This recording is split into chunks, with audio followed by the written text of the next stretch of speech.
Vamos lembrar de orar, sim, por esses pedidos aqui. Pastor Biasotto, por favor, você pode fazer uma oração para nós, nesse momento, por esses pedidos todos que foram feitos aqui?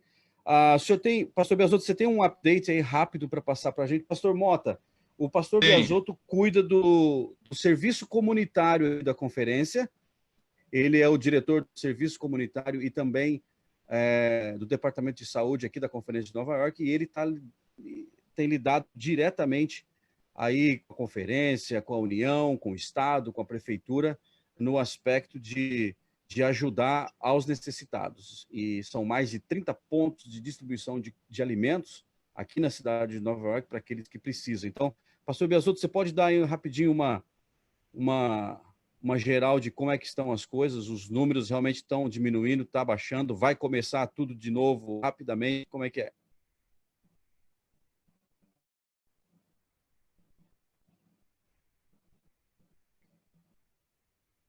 Tá sem microfone? Peraí. Abre o microfone. Isso, abre. Pode falar, pastor.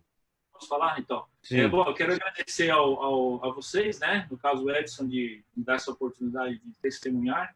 E também agradecer a todos a presença de vocês. E, de uma maneira especial também, reconhecer e agradecer ao pastor Mota, amigo nosso de coração. Trabalhamos juntos na Paulistana. E boas recordações desse tempo que ficamos juntos, né? Seja bem-vindo, viu, pastor? Se Deus quiser, em breve poderemos estar juntos. Bom, a realidade de Nova York, vocês, talvez no Brasil agora, estão passando um pouco que nós passamos há umas 2 semanas ou 3 semanas atrás, né?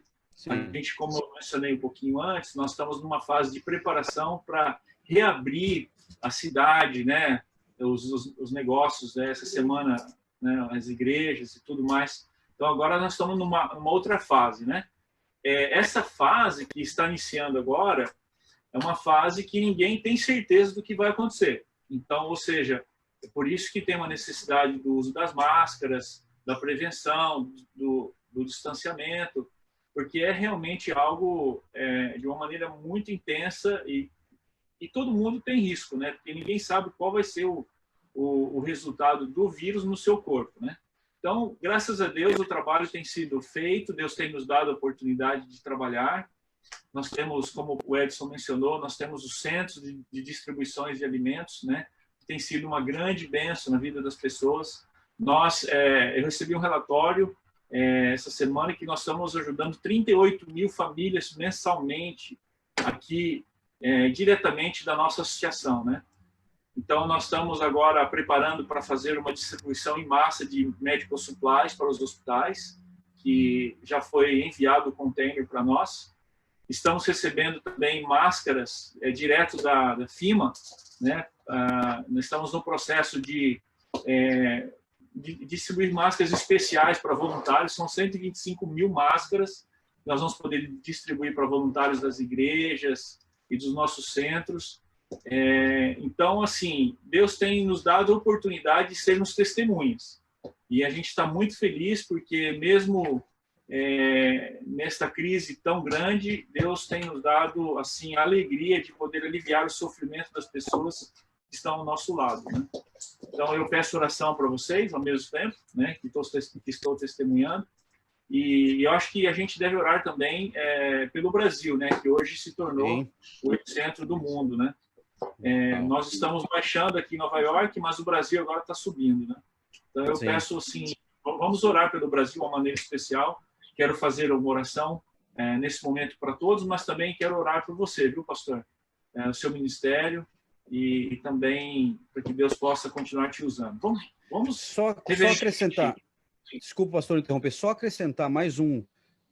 O Rogério citou ali a perda do colega de trabalho. Nós temos também aqui no Facebook um pedido muito especial que vem lá da Marta. A Martinha, ela trabalha no Fire Department, no Bombeiros aqui da cidade de Nova York, e ela também perdeu um amigo de trabalho na semana passada, vítima de...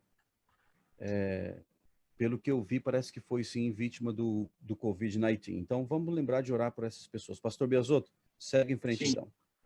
Ok, vamos orar.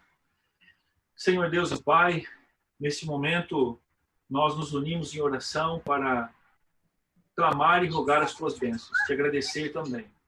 Agradecer porque o Senhor tem cuidado de nós, o Senhor tem nos dado forças, o Senhor tem nos dado a direção para seguir nesse momento da história que o mundo está vivendo. De uma maneira especial, nós pedimos a tua bênção para que venha estar conosco neste grupo, nesta reunião de adoração, de louvor, e Amém, também que nós possamos, Senhor, nesse momento, recebermos a bênção do Espírito Santo em nossas vidas.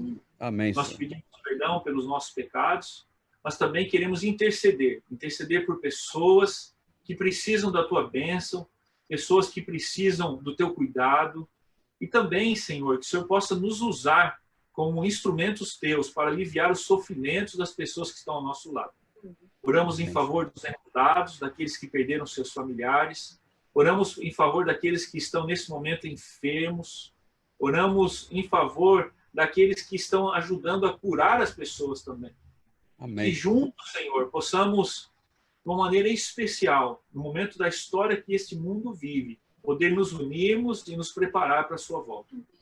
Amém. Nós nos unimos em oração, mesmo estando distantes uns dos outros, para interceder pelos nossos membros, pelos nossos amigos. Mas de uma maneira especial hoje, nós queremos interceder pelo pastor Mota, que está no Brasil, que este momento possa ser um momento de bênção na vida dele também, ao ele abrir a sua palavra. Mas também lembramos da sua família, dos seus filhos, dos seus familiares também no Brasil, dos nossos familiares que estão também nesse momento, nesse lugar, e que os teus santos anjos possam ajudá-los, protegê-los e guardá-los. Amém. Dá-nos, Senhor, o privilégio de ouvirmos a tua palavra nesse momento e sermos transformados e imbuídos pelo teu Santo Espírito. Em nome de Jesus. Amém. Amém. Amém. Amém. Que bênção. Que bênção. Pastor Roberto, Pastor Mota, olha só. Antes de você falar, eu quero só compartilhar aqui. Você falou para mim que você veio para cá, aqui para Nova York. A última vez que eu lembro que você veio para cá foi em 2006. Deixa eu ver se eu consigo dividir essa foto aqui. Vocês estão vendo aí ou não? Sim. Está aparecendo a foto? Não, só está aparecendo a sua tela. Só está aparecendo a minha tela. Está aparecendo os seus folders. Está aparecendo meus folders. Ela não abriu, né? Como é que eu faço para isso aqui aparecer? Fica twice nela. Muda o de quadradinho para maior ali, ó, em cima. Mais para cima. Peraí. Vamos lá. Share. Não ainda. Não. Go back there. Go back no folder. Na foto. Find your folder. Yes, find your folder. Find your folder. Eu quero... Abre a foto. Abre a foto. Ainda bem que é técnica aí, né? Que a gente vai, né? Now, go back to Zoom. Isso. Maravilha. Deixa eu ver se eu consigo dividir essas fotos aqui. Faz aqui um por um. É mais complicado do que eu. Isso. Agora sim. 2006. É isso aqui, é o coral. Dá para ver aí? Dá para ver. Dá para ver. Tá, esse é o coral do Rio. Você lembra, pastor Mota? Lembro. E olha só quem está sentado aqui atrás, junto com o pastor Irajá aqui, tá vendo? Tô vendo. Um rapaz novinho ali. Exatamente. Aqui tem uma foto. Pastor Ronaldo Bertazzo do lado. Pastor Ronaldo Bertazzo do lado. O Ronaldo Pacífico. Bertazzo não, Pacífico. Pacífico, exatamente. Só para gente relembrar um pouquinho, uma foto meio mal tirada aqui, mas isso, foi a Campal de língua portuguesa, que aconteceu aqui em Nova York em 2006, nós estamos falando de 14 anos atrás, e foi uma bênção poder ter você, pastor Roberto, aqui com a gente. Eu acredito que foi o maior encontro de língua portuguesa fora do Brasil, acredito, viu, pastor? Amém. Tínhamos ali 2.000 pessoas lá no Hunter College, em Manhattan. Lembra disso? Não só lembro, eu conto o maior papo aqui no Brasil, rapaz. É mesmo, pastor? Eu preguei no Hunter College, no Central Park. Isso aqui, rapaz. Olha só, acrescentou no seu currículo então, hein, pastor? Alô, louco, isso aqui é de maior moral pra gente aqui. Que bênção, viu? Mas é muito bom a gente poder ter você conosco aqui novamente, pastor. E a oração, e vamos torcer para que a gente consiga ter um encontro novamente aqui em Nova York, se não aqui no céu, todos nós, né, pastor? Com certeza. Vamos pôr nas mãos de Deus e, se pudermos encontrar aqui ainda no futuro próximo, amém. Se não, embaixo da árvore da vida, né? No primeiro sábado no céu. Eu ia falar isso agora, pastor Mota. Que eu tenho um encontro marcado com o senhor no primeiro sábado, à 1h da tarde, embaixo da árvore da vida. Eu marquei com um bocado de gente, mas tá lotado lá. Meu papelzinho. Vai ter muito corintiano lá, hein? Fala a verdade. A maioria. Que bênção, viu? Mas, pastor, que Deus possa te usar grandemente. Porque a Bíblia diz, ser fiel até a morte. Ser fiel até a morte, exatamente. Que Deus use grandemente. Os momentos que se seguem são seus, pastor.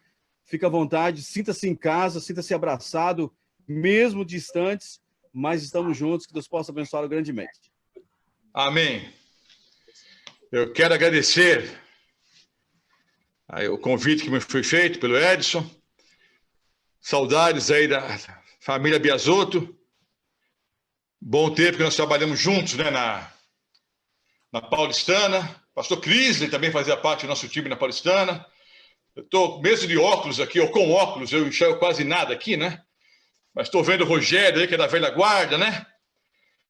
Eu lembro, as 2 semanas de oração que fizemos aí, ele estava junto, nos recepcionou muito bem. Me lembro que na primeira semana de oração, o pastor era o pastor Irajá. Isso. Nós dirigimos uma semana de oração e evangelismo e encerramos a semana num acampamento, né? Aí tivemos ali um futebolzinho, né? Não foi muito amistoso, não. Lembro até aí de umas sentadas meio duras que o pessoal dando a gente, só porque a gente é corintiano. Depois, a segunda vez foi essa mesmo, em 2006, né? Isso. Nós também iniciamos na igreja, depois encerramos ali no Hunter College. E nós temos testemunhos bonitos, porque uma família que estava, na época, aí em Nova York, atendeu o apelo aí no Hunter College. Depois eles foram batizados aqui em Rio Preto, né? Oh, uau! Então, como a Bíblia diz, né? A gente lança o pão sobre as águas, depois vai colhendo aí, né? Até a volta do nosso Senhor e Salvador, Jesus Cristo. Então, é uma alegria estarmos aqui. Eu não vou fazer um sermão muito longo, é mais um bate-papo. Eu quero, de uma forma bem prática, mencionar algumas coisas em relação à vida de Salomão, comparar um pouco com a nossa vida, para nós tomarmos uma decisão definitiva, né, ao lado do nosso Senhor e Salvador, Jesus Cristo. Quando eu faço esse sermão, eu normalmente leio 1 Reis, o capítulo 10, quase que inteiro, comecinho de 1 Reis 11, mas não vou ler agora, não. Eu vou apenas mencionar algumas coisas. Antes de ler o texto aqui do livro de Eclesiastes, eu quero mencionar algumas coisas em relação a Salomão. Nós sabemos que Salomão pediu sabedoria a Deus e Deus lhe deu em abundância. E, entre outras coisas, né, essa sabedoria fez com que Salomão se tornasse um dos homens mais ricos da história. Alguns afirmam que Salomão foi o homem mais rico da história. Outros dizem que está entre os mais ricos. O fato é que pediu sabedoria a Deus, Deus lhe deu em abundância e tornou-se um dos homens mais ricos de toda a história. Em 1 Reis, o capítulo 10, ali o registro, né, do encontro de Salomão com a rainha de Sabá. Depois tem uma lista de alguns dos bens de Salomão. Começa dizendo ali que só o que Salomão recebia por ano dava 666 talentos de ouro. Além dessa questão simbólica, não dá, obviamente, queridos, para nós fazermos um cálculo exato, porque o valor do ouro já mudou tanto, o câmbio já mudou tanto, né? Só o câmbio aqui no Brasil, né? O dólar cada dia vale mais. A última semana, nos últimos dias, caiu um pouquinho, né? Mas bateu quase na casa dos R$6. Estava achando que ia chegar aos 7, fácil, né? Bom para vocês que estão aí, mandam o dinheiro para cá, né? Mas o fato é que não dá para fazer um cálculo exato. Mas, a grosso modo, vamos pensar o seguinte. Um salário de 72 mil dólares aí em Nova York é um bom salário? Eu acho que é, não é? 72 mil dólares por mês. Eu acho que é um bom salário. Salomão ganhava 72 mil dólares por hora. 24 horas por dia, só do que ele faturava com ouro. Só do que entrava de ouro, né?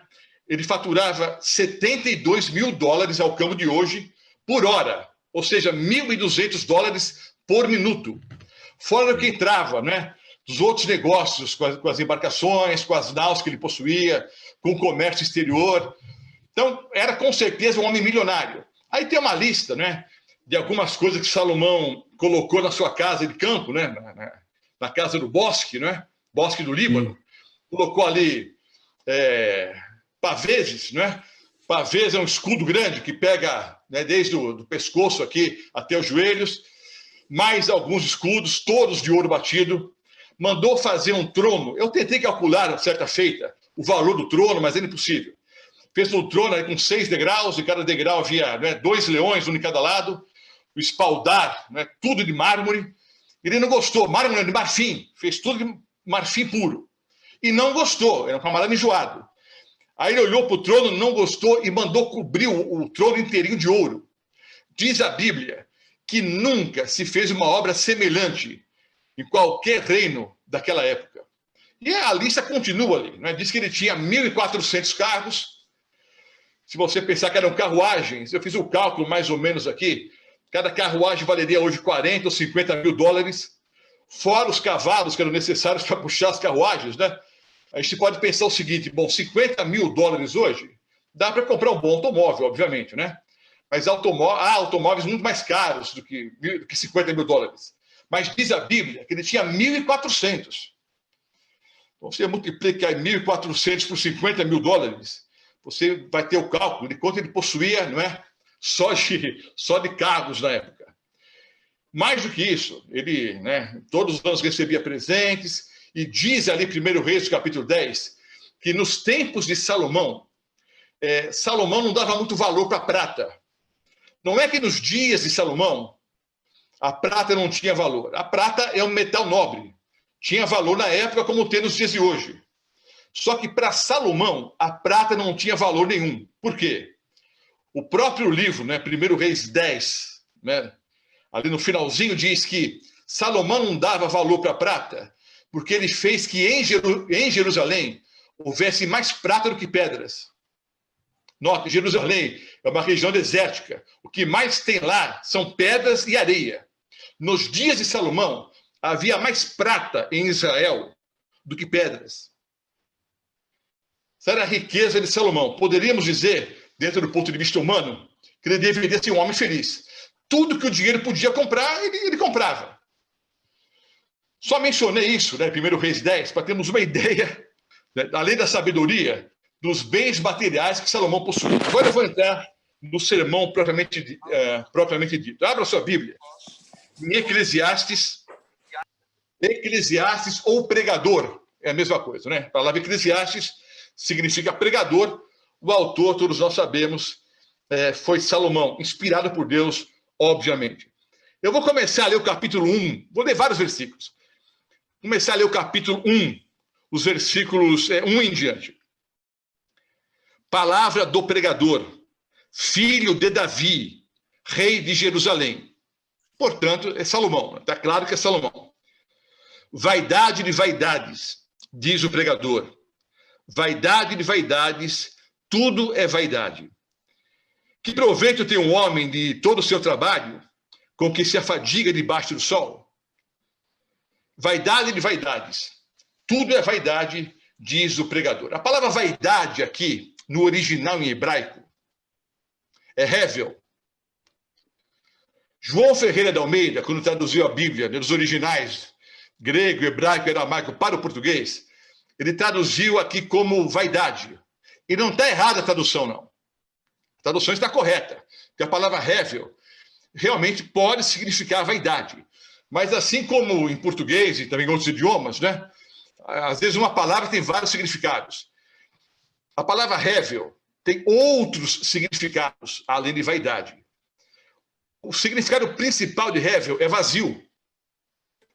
Se nós pensarmos um pouquinho, talvez a melhor tradução fosse realmente fosse vazio. Em vez de vaidade, vazio. Dá, inclusive, mais sentido para todos os textos bíblicos, onde aparece aqui a palavra vaidade, e para todo o contexto do livro de Eclesiastes. Então, vazio dos vazios. Tudo é um grande vazio. Vou ler agora os versículos 12 em diante. Eu, o pregador, venho ser do rei de Israel em Jerusalém. Apliquei o coração a esquadrinhar e a informar-me com sabedoria de tudo quanto sucede debaixo do céu. Esse enfadonho trabalho impôs Deus aos filhos dos homens, para nele os afligir. Atentei para todas as obras que se fazem debaixo do sol. E eis que tudo era vaidade e correr atrás do vento. Vejam, amados irmãos, como dá mais sentido para o texto a palavra hevel, sendo traduzida como o quê? Vazio. Correr atrás do vento é correr atrás do quê? É correr atrás do vazio. Então, o vazio dos vazios, tudo é um grande vazio, é como correr atrás do vento. Aquilo que é torto não se pode endireitar. O que falta não se pode calcular. Disse comigo, vejam, havia um grande vazio existencial ali na mente e no coração de Salomão. E ele começa a explicar aqui como é que ele tenta preencher esse vazio interior. Nós diríamos que talvez Salomão foi o primeiro filósofo existencialista da história. Ele tentou preencher esse vazio interior por causa dessa crise existencial que ele vivia. Então ele começa a explicar o que ele tentou fazer, o que ele fez de fato para tentar preencher o vazio interior. Vejam só. Disse comigo, eis que me engrandeci e sobrepujei em sabedoria a todos os que antes de mim existiram em Jerusalém. Com efeito, o meu coração tem tido larga experiência da sabedoria e do conhecimento. Apliquei o coração a conhecer a sabedoria e a saber o que é loucura e o que é estultícia. E vim a saber que também isso é correr atrás do vento. Porque na muita sabedoria há muito enfado. E quem aumenta o conhecimento, aumenta a tristeza. Então, vejam bem. Em primeiro lugar, Salomão tentou preencher o vazio existencial, o vazio interior, através dos estudos, através da sabedoria. Tornou-se, com certeza, o homem mais culto daquela época, com certeza também um dos homens mais cultos da história, se não o mais culto, o mais inteligente. Ele pediu sabedoria a Deus e Deus lhe deu, como eu disse, em abundância. Então, vamos trazer isso para os nossos dias. Se Salomão vivesse nos dias de hoje, ele com certeza terminaria um curso superior, faria um mestrado, um doutorado, um pós-doutorado, estudaria em Harvard ou em Oxford, teria vários e vários títulos, tentaria, nos dias de hoje, preencher esse vazio interior com estudos, com certeza com cursos e mais cursos. É lógico, amados irmãos, eu digo para todos vocês, especialmente para os jovens que nos assistem agora, é importantíssimo estudarmos, é fundamental estudarmos, é bom termos um preparo, é bom estarmos cada vez mais preparados para as lutas diárias. Agora, vejam só, Salomão tentou preencher o vazio interior com os estudos. Isso não lhe trouxe felicidade. Eu não estou dizendo que não é para estudar mais. Devemos estudar, sim, cada vez mais e melhor. Eu estou dizendo que, segundo a experiência de Salomão, isso não vai preencher o vazio interior que há em nossa mente e nosso coração. Esse vazio existencial não será preenchido com a leitura, por mais que estudemos. Eu tenho vários livros em casa, muitos livros. Muitos gostam de ter os livros aí em mídias virtuais, em PDF. Além dos livros em PDF, eu tenho uma boa biblioteca. Eu, recentemente, mudei de casa 2 vezes. O proprietário da casa que eu morava vendeu a casa e eu fui obrigado a mudar e logo em seguida mudei de novo. A mesma empresa fez a mudança. E eu tenho muitos livros. Eu tenho 18 mil livros só de teologia. E papel pesa, né? Pesa e pesa muito. Aí os carregadores já carregando livros. Aí um deles me perguntou o seguinte: pastor, fala a verdade. O senhor lê tudo isso? Eu disse: não, eu comprei para impressionar visitas, né? Então, é lógico, queridos, que a gente estuda, a gente lê. Mas o estudo, a leitura, por mais que você se aprofunde, isso não vai preencher o vazio que há em sua mente e que há em seu coração. Aí veja o que ele fez. Ele foi para o outro extremo. Já que ele não conseguiu achar felicidade nos estudos, na sabedoria, no conhecimento, ele foi para o outro extremo. Olha só o capítulo 2, os versículos 1 em diante. Eclesiastes 2, os versículos 1 em diante. Disse comigo: vamos, eu te provarei com alegria. Goza, pois, a felicidade. Mas também isso era vazio. Do riso disse: é loucura. Da alegria, de que serve?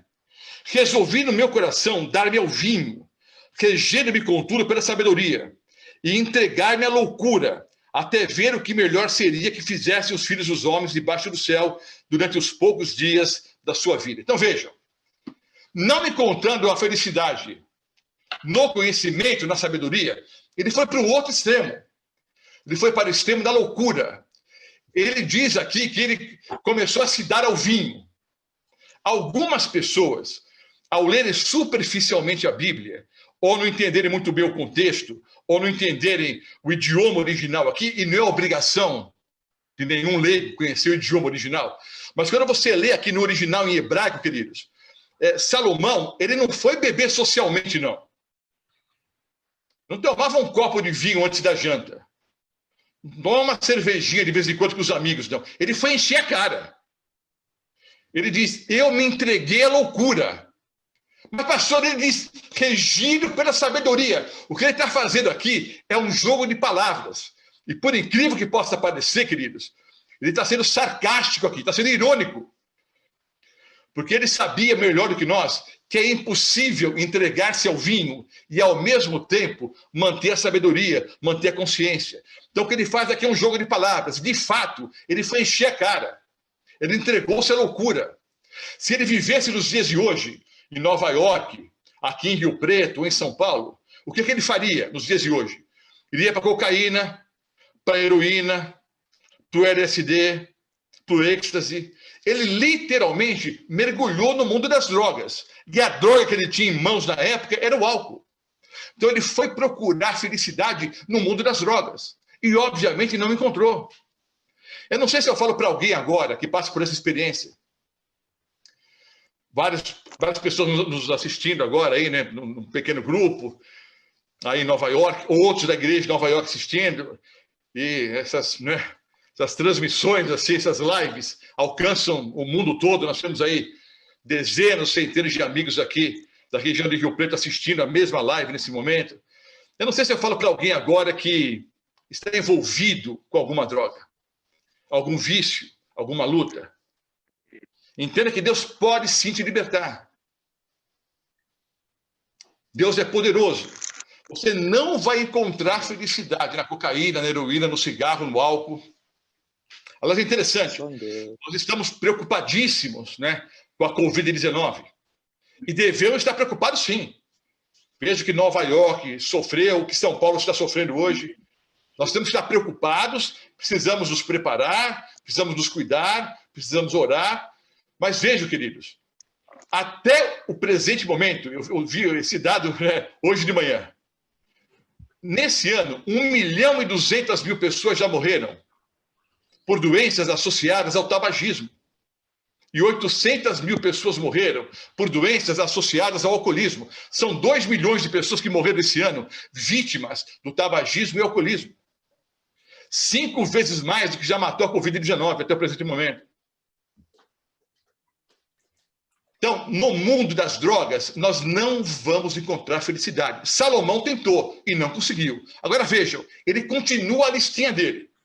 Começou com sabedoria, foi para a loucura, foi para as drogas, aí ele tentou outras coisas. Olha só, versículo 4. Empreendi grandes obras, Eu sei que muitos irmãos nossos aí em Nova York trabalham com construção civil, não é? Salomão tornou-se um empreendedor. Empreendi grandes obras. Edifiquei para mim casas. Plantei para mim vinhas. Fiz jardins e pomares para mim. E nesses plantei árvores frutíferas de toda espécie. Fiz para mim açudes, para regar com eles o bosque em que reverdeciam as árvores. Vejam bem. Salomão agora partiu para o mundo da construção civil. Começou a construir prédios, começou a construir casas. Alguns de nós aqui no Brasil pensamos assim.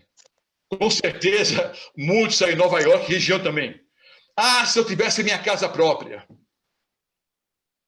Se eu conseguisse terminar de pagar o financiamento da minha casa própria, eu seria uma pessoa feliz. É o mortgage aí, não é? Se eu conseguisse me livrar do mortgage, se eu conseguisse me livrar do financiamento, se já tivesse com a minha casa totalmente quitada, se eu tivesse a minha casa própria, eu seria uma pessoa mais feliz. É lógico, queridos. É algo totalmente legítimo. Você e eu sonharmos com uma casa própria. Eu não tenho casa própria aqui no Brasil. Eu vivo numa casa de aluguel.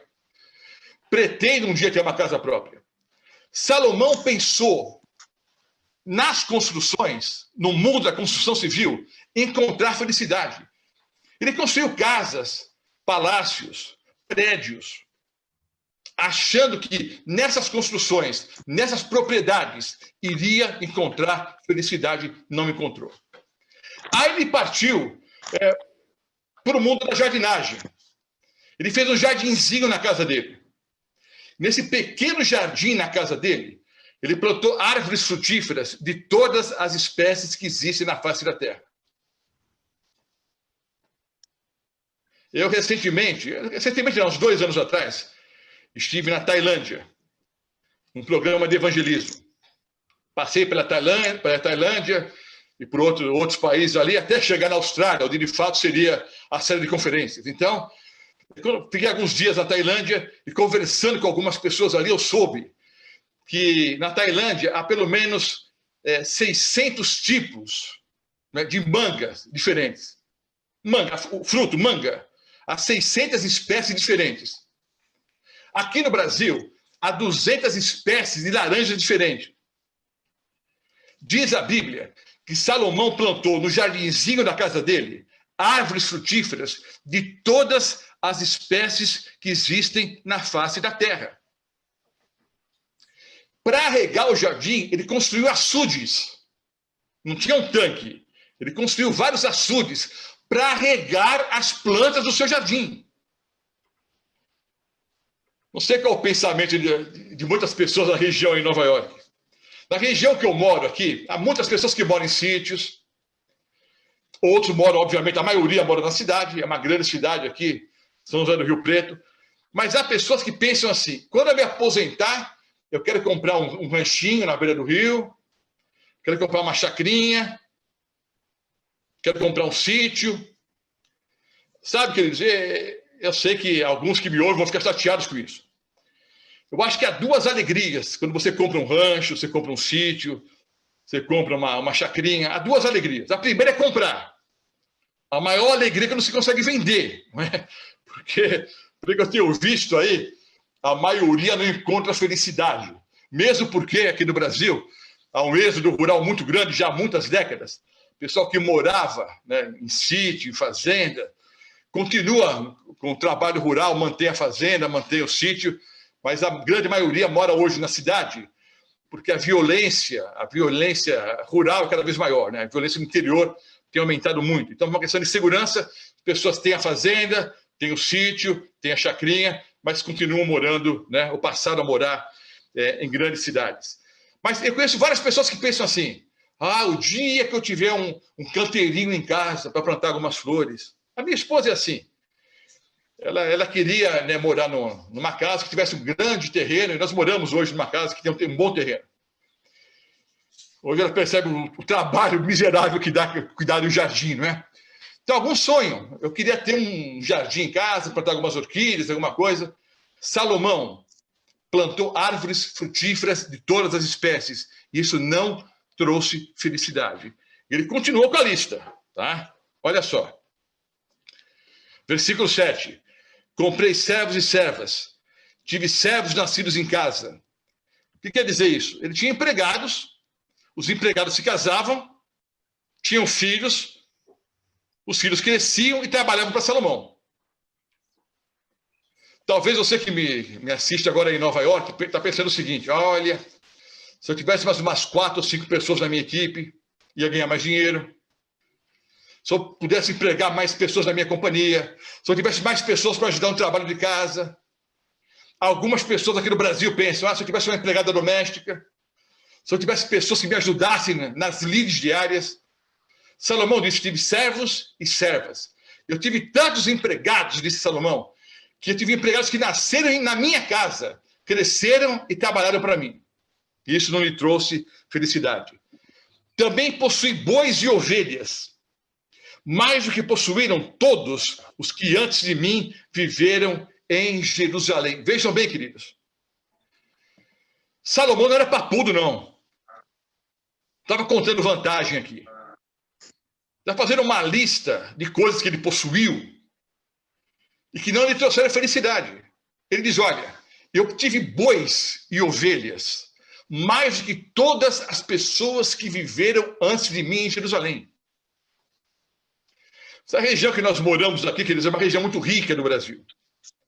São José do Rio Preto, Ribeirão Preto, São Carlos, Bauru, são cidades que fazem parte da associação onde nós trabalhamos hoje, aqui no interior de São Paulo. Na região de Araçatuba, uma outra região muito rica, aqui próxima, né, próxima aqui a Rio Preto, 100 e poucos quilômetros, vocês sabem que em Araçatuba, todos os dias, às 5h30, 6 da tarde, meia dúzia de fazendeiros de Araçatuba, eles se reúnem e eles que decidem quanto é que vai custar a arroba do boi no dia seguinte em todo o Brasil. Obviamente, nós temos uma bolsa de valores aqui em São Paulo. Mas quem decide quanto que vai custar a arroba do boi no dia seguinte em todo o Brasil são meia dúzia de fazendeiros da nossa região aqui. Aliás, alguns, é um certo exagero, né? Mas algumas pessoas chamam a nossa região de a Califórnia brasileira. E é realmente uma região muito rica do Brasil. Talvez a região mais rica do Brasil seja essa região aqui do interior de São Paulo. E eu conheço pessoas aqui adventistas da nossa região que são fazendeiros. Tem centenas ou milhares de cabeças de boi. Salomão teve bois e ovelhas mais do que todos os que viveram antes dele em Jerusalém.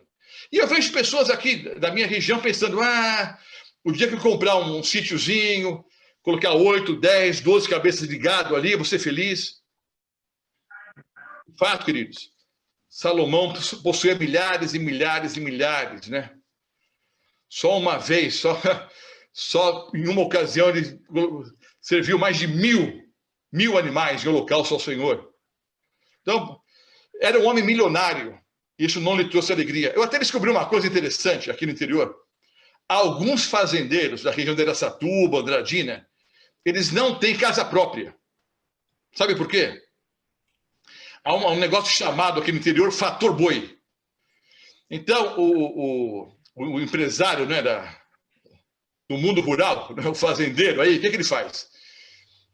Em vez de gastar 2, 3, 4, 5 milhões numa casa, ele compra 4, 5, 6 milhões de bois. E o que ele fatura mensalmente, ele aluga quantas casas ele quiser.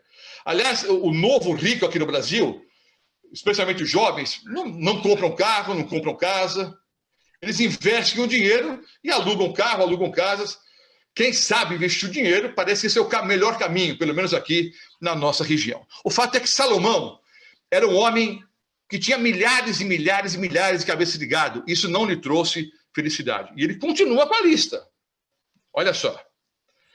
Amontoei prata, versículo 8, prata e ouro. Já falei que tinha mais prata do que pedras em Jerusalém nos dias de Salomão.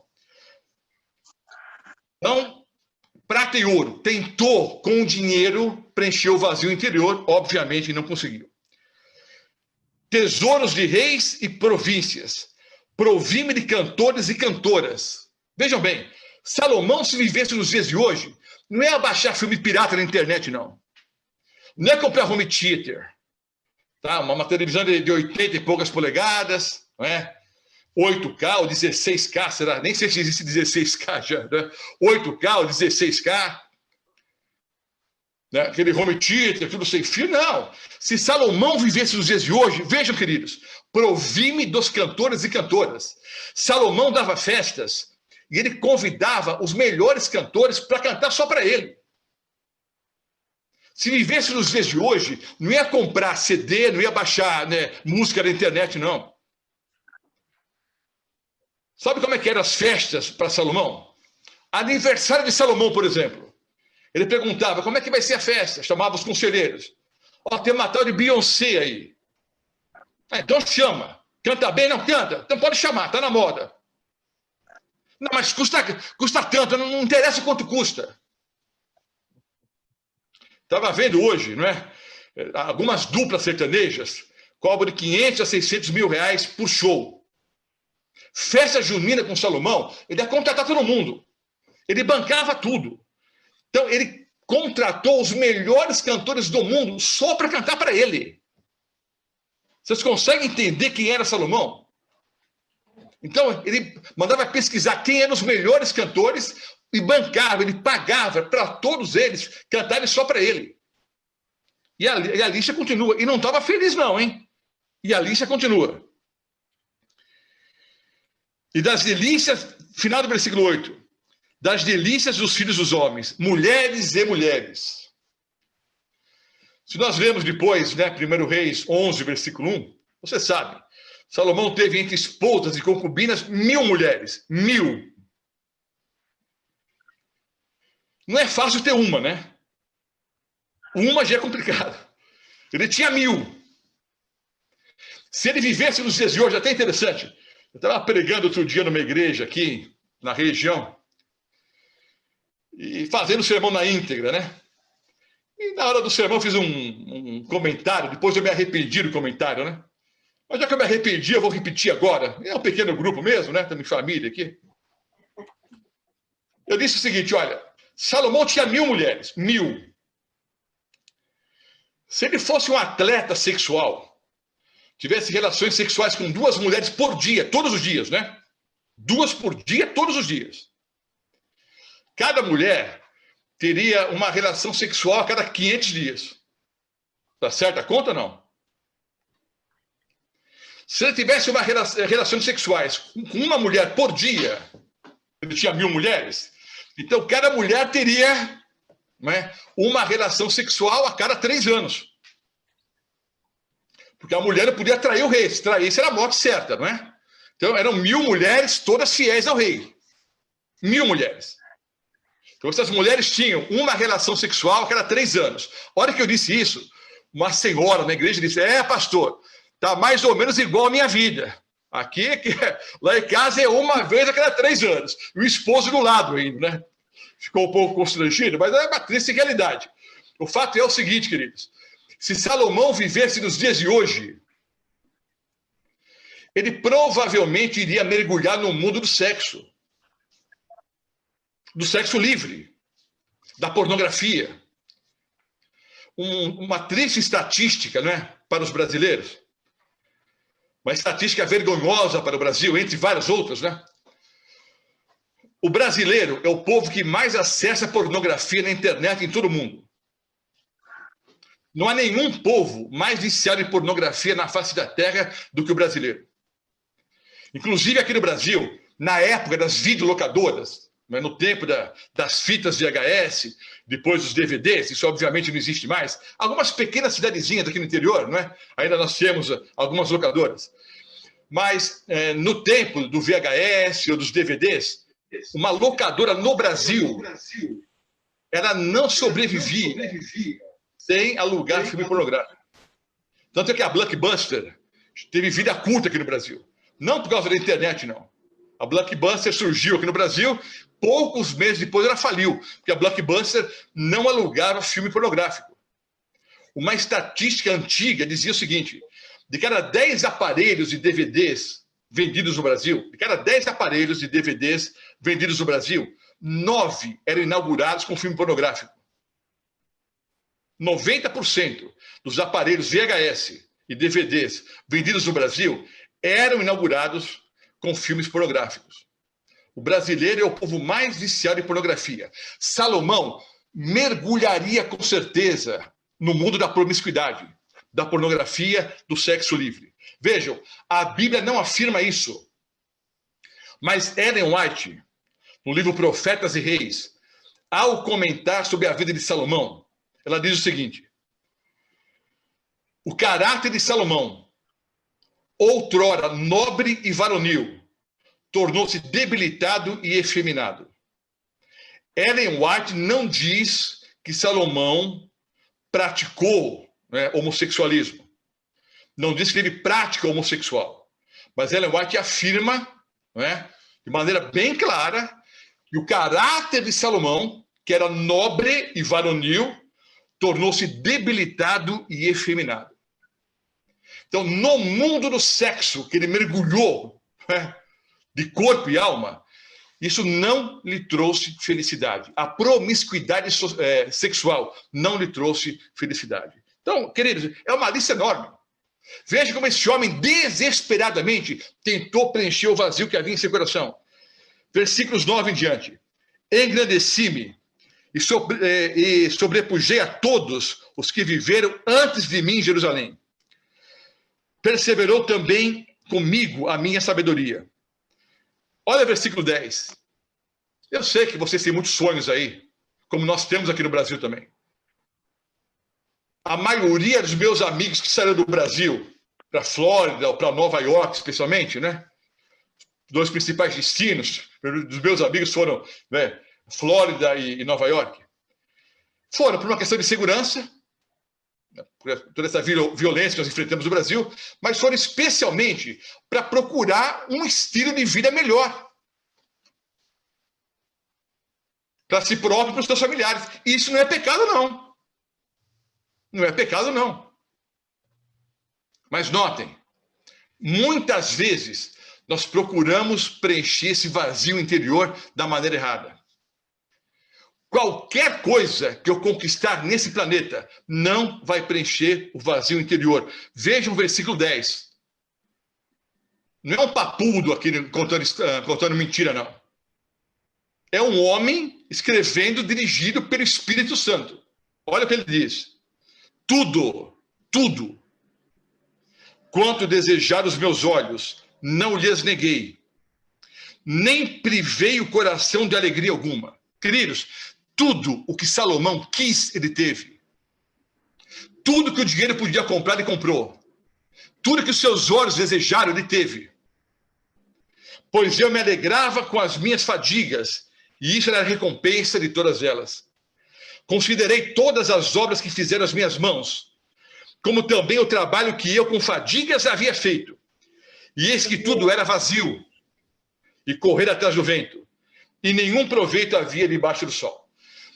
Todo pregador que eu ouvi até hoje pregar sobre esse assunto, todos eles, todos que eu ouvi até hoje, e todos os livros e comentários que eu li a respeito desse assunto, normalmente quando chega nesse ponto, o que é que os pregadores fazem? Pegam o livro de Eclesiastes e vão lá para o capítulo 12. Faça a mesma coisa agora. Abra sua Bíblia em Eclesiastes 12, o versículo 13. A maioria dos pregadores diz o seguinte: vejam, irmãos, Salomão tentou preencher o vazio interior com muitas coisas, não conseguiu. Ele só conseguiu encontrar felicidade aqui em Eclesiastes 12, 13. Vamos ler. De tudo o que se tem ouvido, a suma, o resumo é: teme a Deus e guarda os seus mandamentos, porque isso é o dever de todo o homem. Ok, está corretíssimo. Eu tenho que temer a Deus, e temer a Deus significa amá-lo sobre todas as coisas. Eu devo temer a Deus e guardar os seus mandamentos. Isso é o dever de todo homem. Mas isso não trouxe felicidade para Salomão, porque Salomão já temia a Deus antes e guardava os mandamentos antes. Então, contradizendo o que a maioria dos pregadores ensinam por aí, eu quero dizer o seguinte, queridos: O segredo para a felicidade não está em Eclesiastes 12:13. É o conselho correto? É lógico que é. Eu tenho que amar a Deus.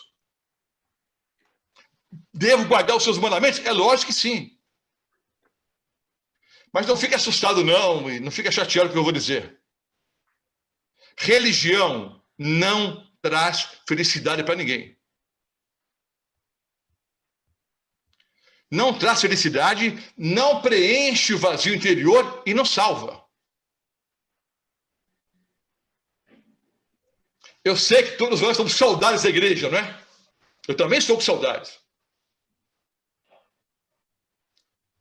Mas a vida religiosa, o ser religioso, mesmo que eu seja adventista do sétimo dia praticante, muitos são nominais, mas mesmo sendo um religioso praticante, isso não vai preencher o vazio interior. Não fique assustado, não.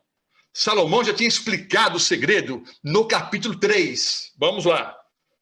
Eclesiastes 3. Aqui está o segredo. Olha só. Eclesiastes 3:11. Tudo fez Deus formoso no seu devido tempo. Também pôs a eternidade no coração do homem. João Ferreira de Almeida, que não traduziu a Bíblia aqui, né? Citando de novo João Ferreira de Almeida, que não traduziu a Bíblia aqui para o português, ele pegou a palavra olam, em hebraico, olam, e traduziu como eternidade. Tudo bem, não está errado não. Mas a palavra olam, em hebraico, significa simplesmente infinito. João Ferreira de Almeida traduziu no infinito temporal. Eternidade, infinito temporal. Mas no original, Salomão simplesmente disse o seguinte: Deus colocou o infinito no coração do homem. E agora eu vou para os finalmente aqui, para a parte mais importante do sermão. Preste bem atenção, meu amado irmão. Tudo isso que eu mencionei aqui, você já sabia de cor e salteado. Mencionei para que nós entendêssemos que o homem mais sábio e rico da história, o homem que comprou tudo que seus olhos queriam, tudo que ele sonhou, tudo que ele pensou, ele possuiu. E esse homem, nos bens materiais, nos estudos, nas drogas, no trabalho, na construção civil, na jardinagem, nos empreendimentos, ouro, prata, no sexo. Em nenhum desses caminhos ele encontrou a felicidade. E aí no capítulo 3 ele explica: Deus colocou o infinito no coração do homem. Aí a conclusão é lógica, é óbvia. Quantos automóveis eu posso ter no Brasil e em Nova York para preencher o vazio interior? Quantos automóveis eu posso ter para preencher o infinito? Quantos dólares eu posso ganhar na minha vida inteira para preencher o infinito? Quantos apartamentos, né, eu posso ter no Central Park ou na Quinta Avenida para preencher o infinito? Quantas fazendas eu posso ter no interior de São Paulo para preencher o infinito? Quanto ouro, quanta prata eu posso adquirir para preencher o infinito?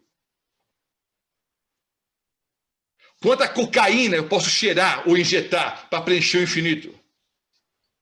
Quanta maconha eu vou fumar para preencher o infinito? Quanto vinho eu posso ingerir ou cachaça para preencher o infinito? Quantas mulheres ou homens eu posso ter para preencher o infinito? Quantos filmes pornográficos você vai assistir para preencher o infinito? É simples. O infinito só pode ser preenchido por aquele que é infinito. A única forma de preencher o vazio interior, a única forma de preencher o infinito que o Senhor Deus colocou em nosso coração, Deus pôs em nossa mente, em nosso coração infinito. A única forma de preencher o infinito é permitido que aquele que é infinito, aquele que é eterno, tome posse da minha mente e do meu coração. Por isso que ele diz: eis que estou à porta e bato. Eis que estou à porta e bato. Se alguém ouvir a minha voz e abrir a porta, ele não força a entrada. ao livre-arbítrio, liberdade de escolha, que obviamente pressupõe possibilidade de escolha. Eu posso abrir ou não abrir a porta. Ele não força a entrada. Se alguém ouvir a minha voz e abrir a porta, eu vou entrar. E há várias pessoas que pensam assim, para deixar o Senhor Jesus entrar, eu vou fazer uma faxina no meu coração. Eu vou jogar maconha, cocaína, heroína, a pornografia, vou jogar tudo que não presta fora, os meus pecados acariciados, vou jogar tudo que não presta fora, vou fazer uma faxina no meu coração e vou deixar que Jesus entre. Vai entrar quando? Nunca. Nunca. Sempre que eu convido amigos para vir na minha casa, especialmente em ocasiões especiais, né? Quem sabe aí, um dia de ação de graças, passagem de ano, Natal, um aniversário. Nós sempre limpamos a casa, né, queridos? Nós somos pessoas educadas, nós prezamos pela higiene do local que nós vivemos. Mas sejamos sinceros, né? Quando a gente recebe visitas, amigos, né? Pessoas que vão pernoitar em casa, por exemplo, a gente capricha um pouco mais, não é? Eu até brinco aqui que de vez em quando a gente recebe visitas em casa, a gente limpa até embaixo da geladeira, né? A gente capricha um pouco mais na faxina. E sempre preparamos um alimento melhor. A gente procura se alimentar bem todos os dias. Mas quando recebemos visitas, a gente capricha um pouco mais, né? Na alimentação. Alguns pensam assim, eu vou caprichar na faxina, vou preparar uma comida melhor, aí vou abrir a porta para o Senhor Jesus entrar. Vai entrar nunca. Vai entrar nunca. O Senhor Jesus é o único amigo que eu tenho que entra na minha casa, faz a faxina e prepara a janta. É o Senhor Jesus que entra, joga tudo que não presta fora e toma posse da minha vida. Diz, eis que estou à porta e bato. Se alguém ouvir a minha voz, e diz ainda, em outros textos, né? As minhas ovelhas ouvem a minha voz. Ah, pastor, eu não tenho ouvido muito a voz de Jesus ultimamente, não. Sabe por que você e eu, muitas vezes, não ouvimos a voz de Cristo como deveríamos ouvir? Porque a sogra fala muito, o pastor fala mais ainda, tem o som na televisão, você entra no automóvel, já liga o rádio, né? Já liga o CD player ali. Nós não suportamos ficar em silêncio. Eu me lembro, em 1982, 83, foi 83, faz muito tempo isso, né?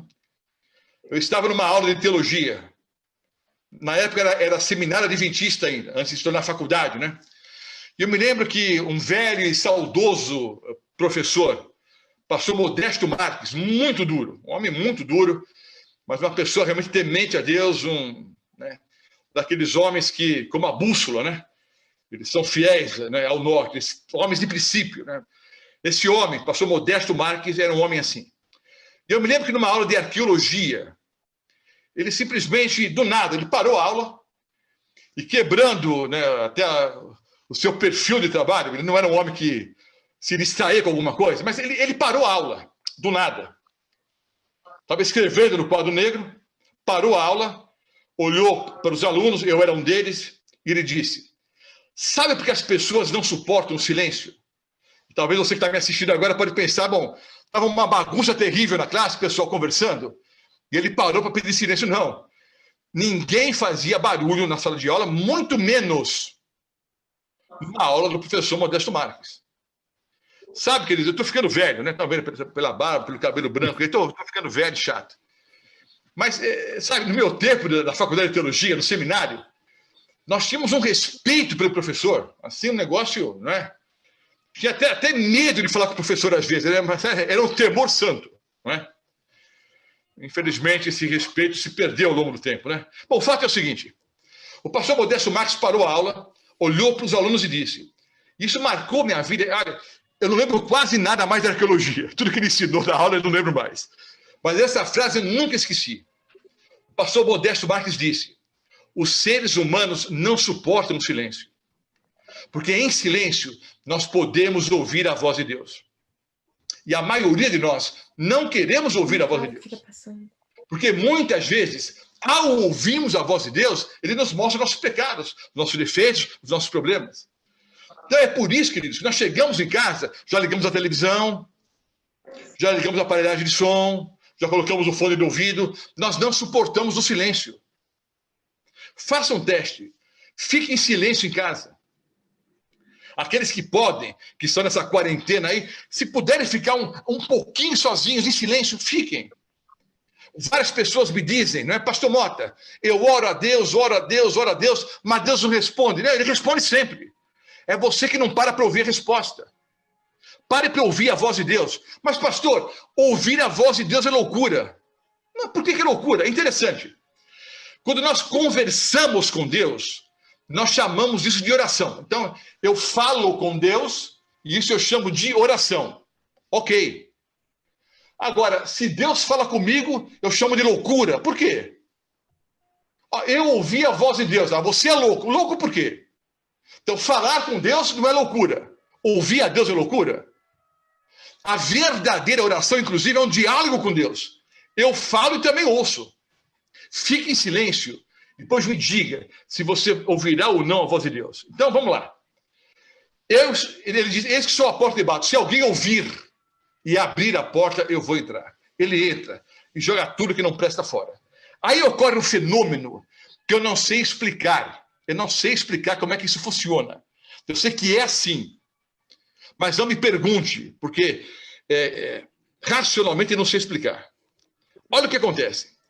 Quando Jesus entra na minha vida e joga tudo que não presta fora, por isso que ele disse, né, para os fariseus, limpa primeiro o interior do copo, porque aí naturalmente o exterior vai estar limpo também, né?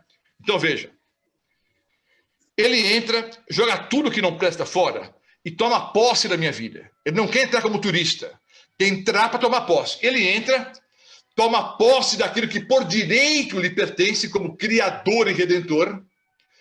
Só que ao preencher todos os espaços vazios da minha vida, de alguma forma, ele deixa espaço para a família, para os estudos, para o trabalho, para os esportes, para o futebol, para viagens, para reunião com os amigos. Ele preenche todos os espaços. E de uma forma que eu não sei explicar, ele deixa um espaço para que nós vivamos uma vida melhor hoje aqui também. Porque o cristianismo é uma vida melhor hoje. Então sobra espaço para uma série de coisas que eu posso usufruir ainda nessa vida. Então vejam bem, queridos. Só que quando ele entra, as coisas mudam completamente. Eu começo a entender qual que é o meu papel nesse planeta. De onde eu vim, aonde eu estou e para onde eu estou indo. Esse existencialismo que tomou conta de Salomão, ele perdeu o sentido da vida, porque havia abandonado meus caminhos do Senhor. É quando você permite que o Senhor tome posse da sua vida, você começa a entender de onde você veio, aonde você está e para onde está indo. Você passa a entender qual é o seu papel aqui nesse planeta. Aí tudo muda. Aí o trabalho tem um novo significado. Os estudos têm um novo significado. O sabor do alimento muda. O teu paladar muda. O teu gosto pelas coisas é modificado. O teu relacionamento familiar muda. O trato com a esposa e com os filhos muda. A tua vida sexual melhora. Como é que é? Para ser lógico. Quem foi que inventou o sexo? Foi Deus, no Jardim do Éden. Entre homem e mulher, no vínculo sagrado do matrimônio. Por isso que eu digo, quando eu falo para casais, né, em reuniões de lar e família, que nós só vamos saber qual que é o pleno prazer sexual quando o Senhor Jesus toma posse da nossa vida, porque foi o Senhor Deus que criou o prazer sexual. Então tudo passa a ter um novo significado. As amizades, as viagens, os esportes, tudo, eu posso enxergar tudo sob um novo prisma. O espectro agora é mais amplo. Eu começo a sentir o verdadeiro significado da vida. Porque cristianismo é uma vida melhor hoje. e, acima de tudo, obviamente, a vida eterna. Eu preciso permitir que ele entre na minha vida. Eu me lembro, e eu encerro, né? Já falei demais. Disse que não era sermão, era mais um bate-papo, mas falei muito aqui. Eu me lembro, aí no finalzinho da década de 70, começo dos anos 80, eu estudava no Colégio Objetivo, na Avenida Paulista 900. É uma das regiões mais ricas, né, da cidade de São Paulo. O Colégio Objetivo, na época, era o maior colégio da América Latina. Não sei se continua sendo. Mas aqueles que são paulistanos, ou que conhecem São Paulo, conhecem a Avenida Paulista e devem conhecer o prédio da Gazeta, ali, né, onde funciona o Colégio Objetivo. Há várias outras filiais, obviamente. Eu estudava nesse colégio, uma região muito rica, e eu, uma família de classe média alta, eu fui para o colégio, mas não entrei, não. Peguei os livros, fui até um fliperama. Era a época, era o auge do pinball aqui no Brasil, né? E a gente jogava aqueles jogos eletrônicos, principalmente pinball, né? Eu fiquei ali umas 2 ou 3 horas jogando. Aí eu saí e andei até uma praça chamada Trianon, que fica na Avenida Paulista. Coloquei os livros ali, sentei no banco da praça. Faltava mais ou menos 1 hora para terminar as aulas, eu não podia voltar para casa, né? Podia chegar mais cedo em casa. Meus pais sabiam o horário das aulas, né? Então eu fiquei ali matando o tempo e eu parei um pouquinho para pensar na minha vida. Eu estava já há alguns anos fora da igreja, infelizmente, por decisões erradas que eu tomei. Eu estava ali assentado e, de repente, comecei a sentir um vazio interior muito grande. Mal me comparando com Salomão, obviamente, né?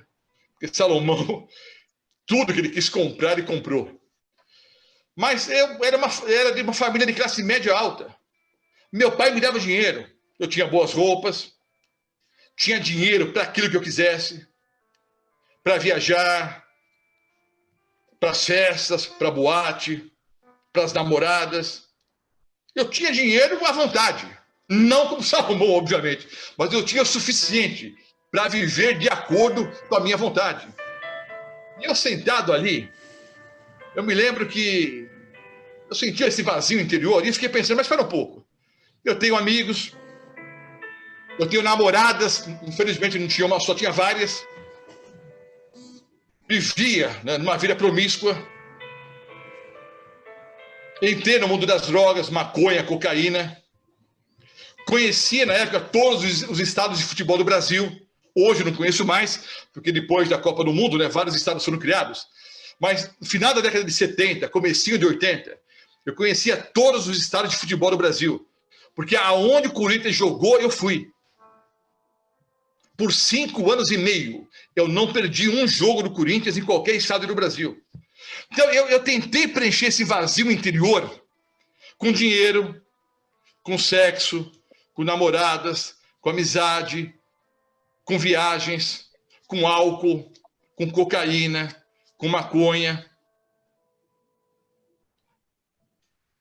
Tentei preencher com os estudos. Tentei preencher com coisas, né, lícitas também. Mas eu não sabia o porquê, qual era o motivo desse vazio interior. Agora, há pouco eu disse que Deus fala com a gente, né, queridos? Eu tenho certeza que todos nós que estamos, né, reunidos agora, embora, né, com essa distância física, unidos aqui, né, pela internet, e também unidos pela pessoa do Espírito Santo, todos nós já ouvimos a voz de Deus. Eu me lembro que eu ouvi a voz de Deus que falou assim de maneira muito clara para mim. Ele me disse, Roberto, esse vazio interior que você sente agora, nada mais é do que saudades de Jesus. Porque há um vazio em seu coração que só o Senhor Jesus pode preencher. Nem coisas lícitas, como família, como trabalho, como estudos, como religião, nem coisas lícitas, muito menos coisas ilícitas, como sexo livre, como drogas, como jogo de futebol. Porque não é pecado jogar futebol, né? Meu problema não era o jogo de futebol, o Corinthians era a minha religião. A minha vida era torcer pelo Corinthians. Então, nem coisas lícitas, muito menos coisas ilícitas, podem preencher o vazio que há no seu coração. Há um lugar reservado para o Senhor Jesus.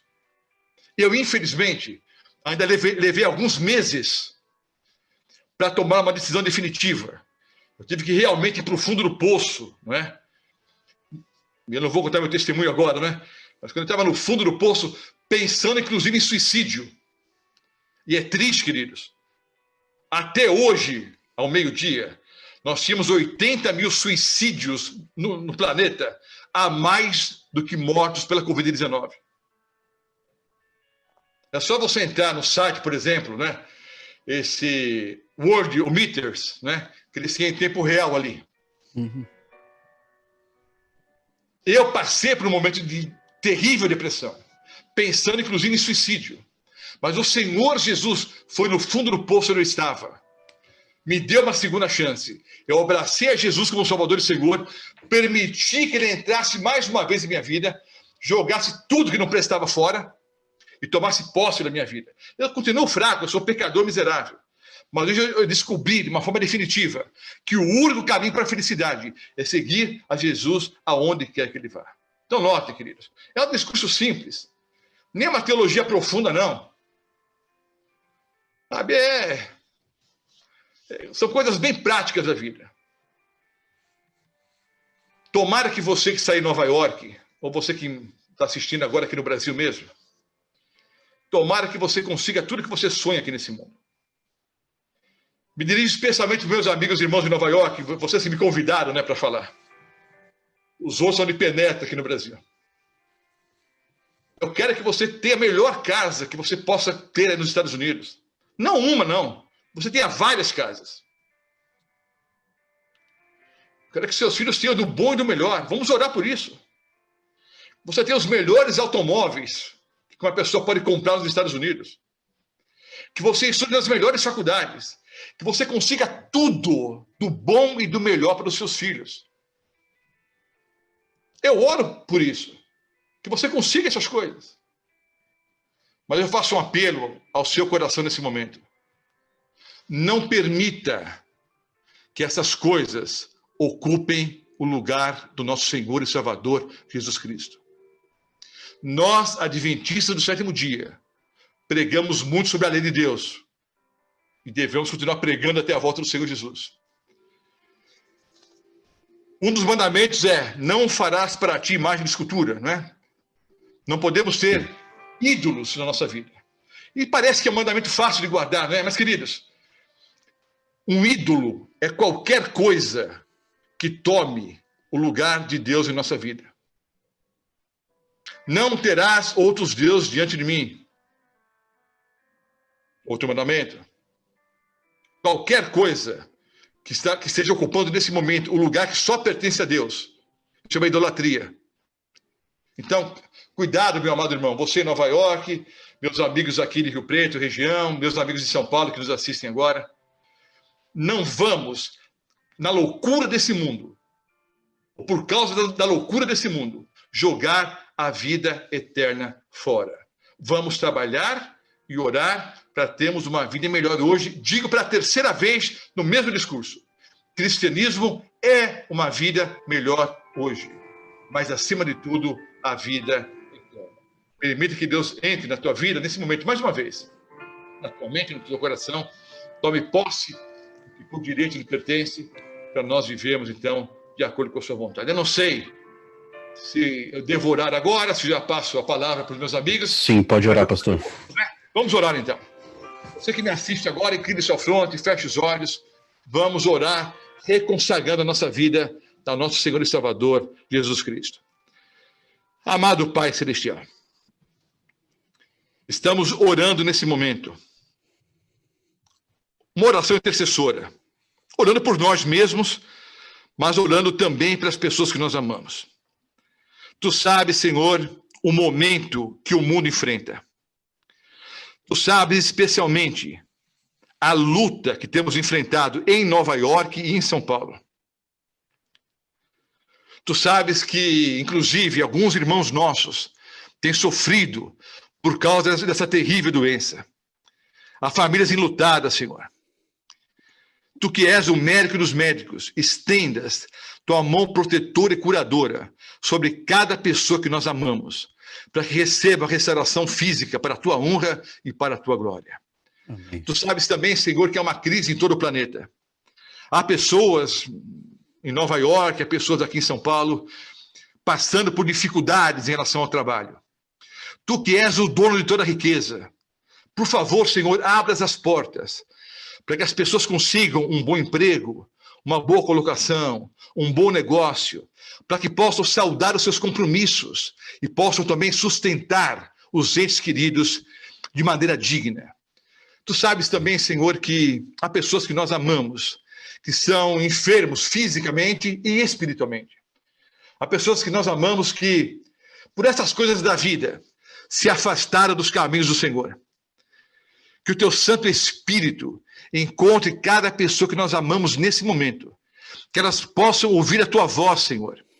Possam ceder à voz, à ação sobrenatural da pessoa do Espírito Santo. Possam, mais uma vez, permitir que o Senhor Jesus entre na sua mente e no seu coração. Possam voltar para a igreja, mas muito mais do que voltar para a igreja. Que possam estar ao teu lado um dia também nas mansões celestiais. Amém. Senhor, oramos pela igreja de Nova York, pelos pastores da conferência em Nova York, por esse trabalho maravilhoso que eles têm feito ali em relação à assistência social, em relação à questão da saúde. Continue sendo uma bênção ali em Nova York, que nós aqui em São Paulo continuemos fazendo o mesmo, Senhor. Toma-nos em teus braços de amor, mas acima de tudo oramos por cada um de nós nesse momento. Tu sabes que muitas vezes temos andado por caminhos errôneos, caminhos que não levam a lugar nenhum a não ser a morte e a perdição eterna. Tu sabes que alguns que ouvem a oração nesse momento têm batido em muitas e muitas portas, e essas portas sempre estavam fechadas para elas.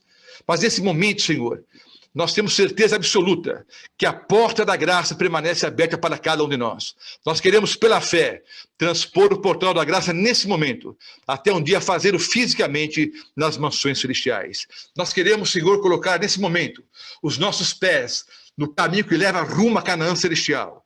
Que os nossos pés não se desviem nem para a esquerda, nem para a direita, mas que sigamos adiante, até um dia estarmos todos nós unidos, embaixo da árvore da vida, celebrando a vida eterna com os nossos queridos irmãos, amigos e familiares.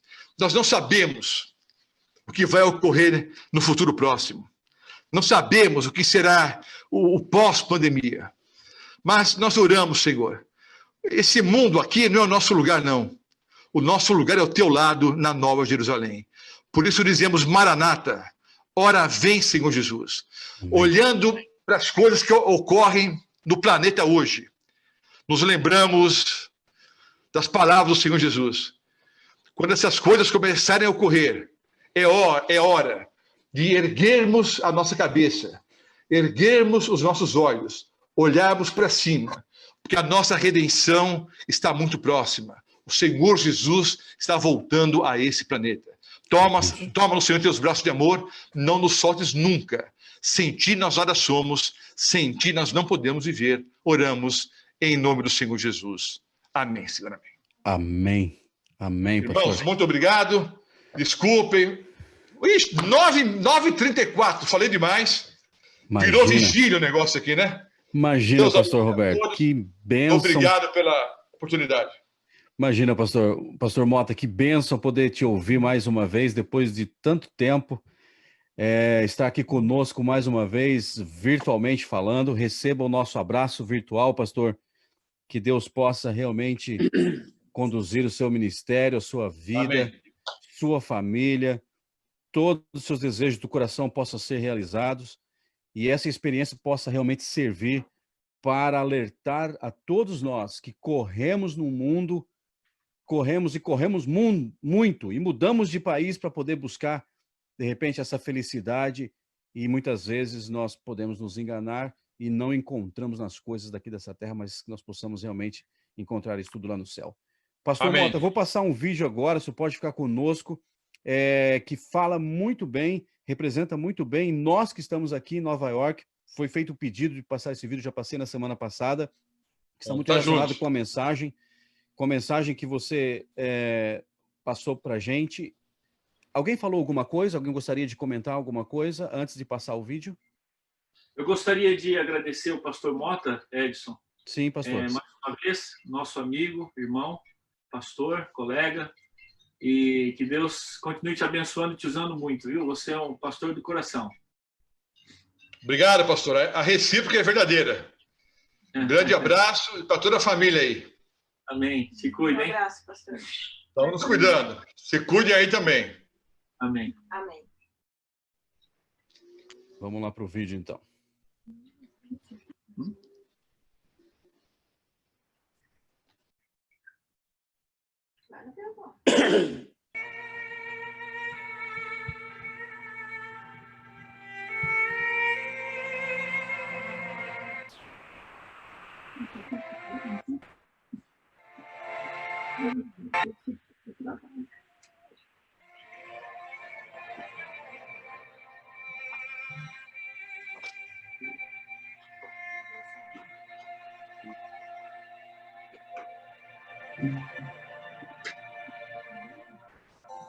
Corre em busca de sucesso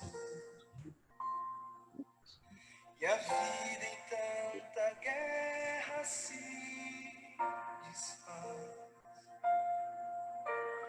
O homem sonha as glórias do progresso, mas anda velozmente para trás. Só Deus concede a glória verdadeira. Só nele a vida tem real valor. É Ele quem promete um novo, sem medo, sem tristeza e sem rancor. A glória desta terra é passageira, a vida passa. E tudo que ela traz, não temo o futuro, pois tenho Deus comigo. Pode cair o mundo, estou em paz.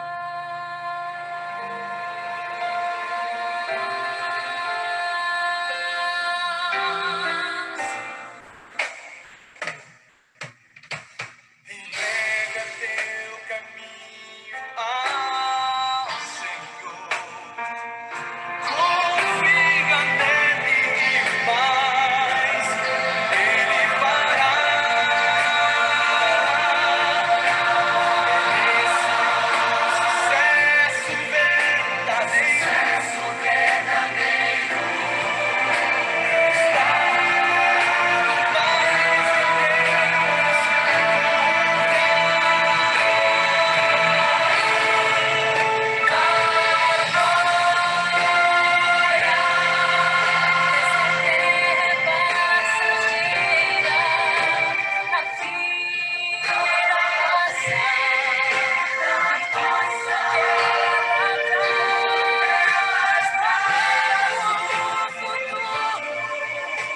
Pois tenho Deus comigo, pode cair o mundo, estou em paz.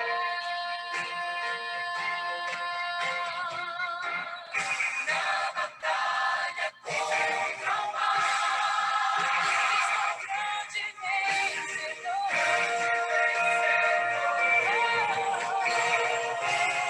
Ele é o nosso general,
Muito bem, mais uma vez, vamos nos despedindo aqui. Pastor Mota, muito obrigado pela sua mensagem. Nosso pessoal que está nos assistindo pela página do Facebook do PG, Não Mais Eu, esse nome tem feito a diferença, esse título tem feito a diferença no meio dessa correria, Pastor Mota, no meio dessa busca por um sucesso, por uma vida melhor. Muitas vezes a gente se perde, mas nós aqui juntos, com o mesmo Espírito, estamos buscando a Deus, buscando estar cada vez mais perto dele. Obrigado, Pastor Mota, pela sua mensagem fantástica. Deus seja louvado. Vamos nos despedir, então, do pessoal do Facebook. Nós vamos continuar